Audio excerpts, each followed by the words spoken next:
نعمل احلى وافل بجد اقتصادي وسهل وسريع ولذيذ. مش عايزه اقول لك جميل قد ايه. كملي بقى الفيديو الاخر وان شاء الله طريقتي تعجبك. بس اوعي لو الفيديو عجبك ان شاء الله اوعي تنسي اللايك.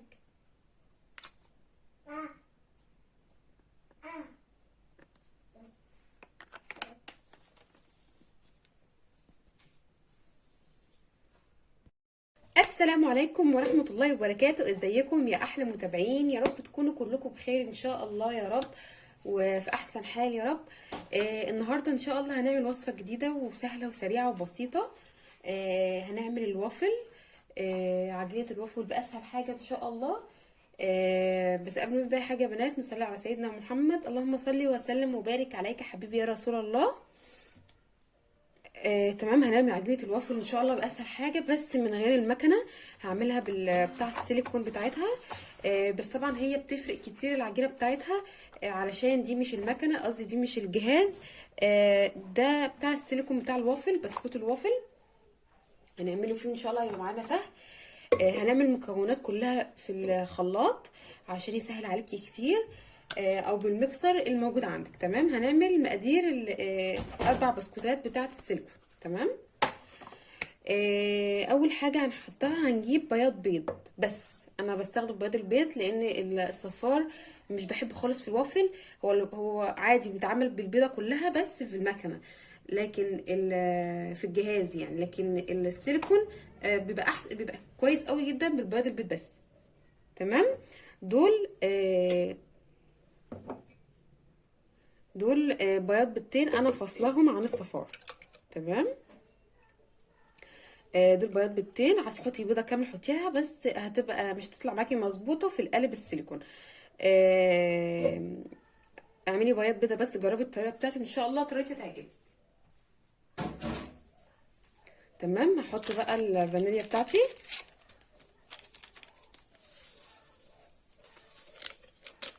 سايله او بودره عادي الموجود عندك. هحط زبده. هحط معلقه زبده كبيره حلوه كده ومعلقه زيت. تمام. وهحط معلقتين سكر كبار.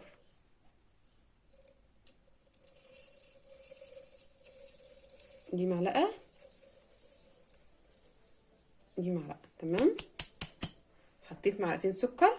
يبقى انا حطيت معلقتين سكر. هحط معلقه زبده كبيره. تمام. واحط معلقه زيت كبيره برضو كده. معلقه زبده كبيره زي ما انتم شايفين. ورجعت لكم تاني. حطيت زي ما قلت لكم معلقه الزبده الكبيره. هحط معلقه زيت برضو. هحط معلقه زيت كبيره. تمام.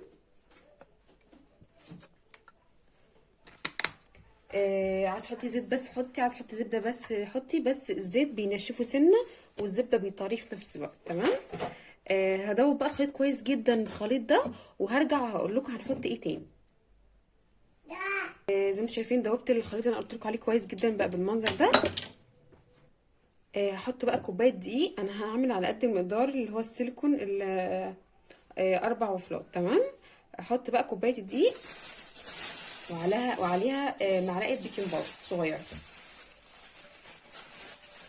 عايزه تزودي في الوافل زودي المقادير.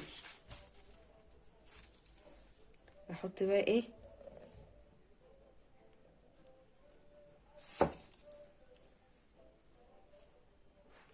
بصوا انا هقلب المكونات دي.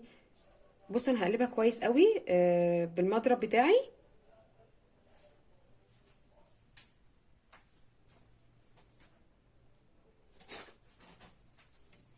بصي انت ممكن عادي تقلبيها بمعلقه مفيش اي مشكله. وخلاص احنا دوبنا كويس جدا الزبده والبياض البيض ده اهم حاجه. هدوب كوبايه الدقيق بتاعتي.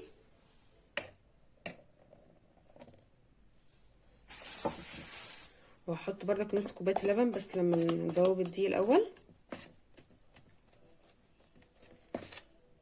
تمام. كده حطيت كوبايه الدقيق بتاعتي كامله. هحط بقى معلقه صغيره بيكنج باودر. معلقه كده صغيره. تمام. هحط بقى كوبايه الا ربع لبن. تمام. هخلي القوام بتاعي ولا تقيل ولا خفيف. احط كوبايه لبن.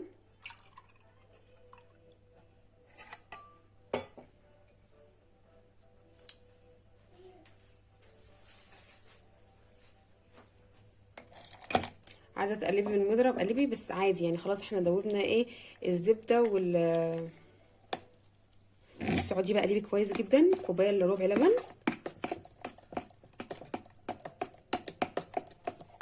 عايزه اضربي بالمضرب، قصدي بالمضرب، اضربي عادي مفيش اي مشكله. مضرب البيت بالمعلقه مفيش اي مشكله.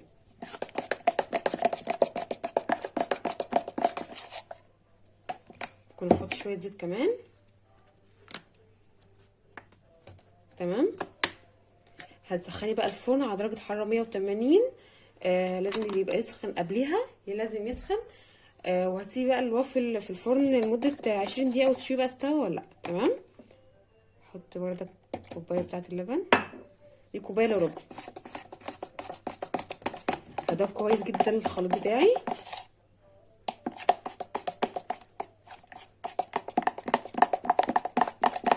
ان شاء الله يطلع معاك كويس.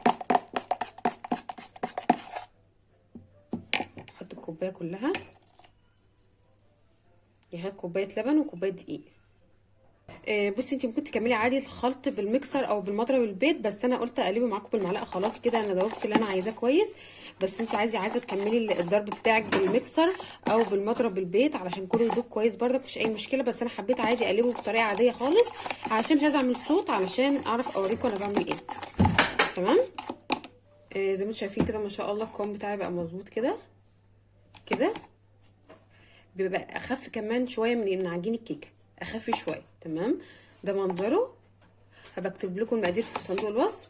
هنحط بقى ده على جنب كده ونجيب القالب بتاعنا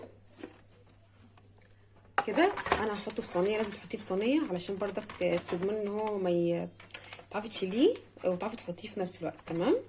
هحط بقى هنا بقى زيت عادي خالص. احط كده زيت، زيت او زبده. تمام. هنبقى بقى عادي خالص بالفرشه بتاعتي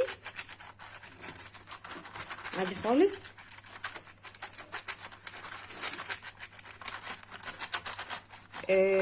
بس كده بنات بقى. لازم الاول لما زي ما قلت لكم الفرن يسخن. محدش يا بنات ينسى اللايك، الله يكرمكم اللايك، وما ننساش نصلي على سيدنا محمد. اللهم صل وسلم وبارك عليك حبيبي يا رسول الله. لو انت بقى عندك الجهاز بتاع الوافل، تستخدمي بقى عادي البيضه كامله. تمام. لكن مش هيبقى حلو خالص الصفار في القالب، ما بتبقاش تمام، ما بتبقاش مظبوطه، تبقى مكتومه. تمام. زي ما انتم شايفين كده انا عملت القوالب بتاعتي كلها بالزيت كده. وبعد كده بقى ايه، هنزل الخليط بتاعي في القوالب بتاعتي دي. زي ما انتم شايفين كده جبت القوالب بتاعتي زي ما قلت لكم، دهنتها زيت او زبده اللي موجود عندك، مش اي مشكله. بس لازم تدهنيها باي حاجه. ما ننساش كده نصلي على سيدنا محمد. اللهم صل وسلم وبارك عليك حبيبي يا رسول الله. وما ننساش نبدا نذكر الله. انا كده دوبت الخليط بتاعي كده. بصوا منظرهم ازاي ما شاء الله، جميل ازاي، ولا تقيل ولا خفيف. ادوب بس كويس برضك علشان اضمن ان كل الخليط اندمج مع بعض. تمام. احط بقى ايه في القوالب بتاعتي كده بالطريقه دي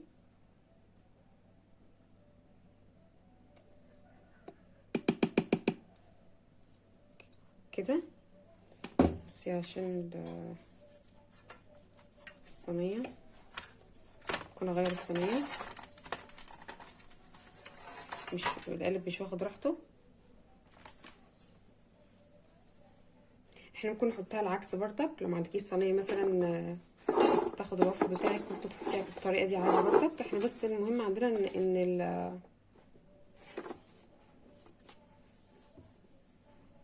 ان السيليكون يكون محكوم يعني. احط الخليط بتاعي بس متحطش كتير كده، اسويه كده كده. احط في التاني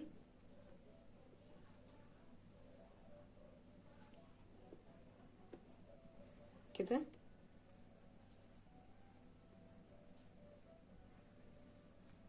اسوي بقى الخليط بتاعي كده.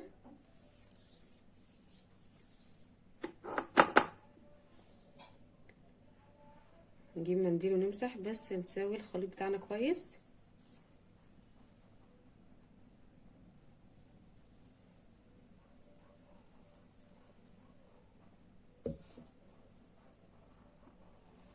كده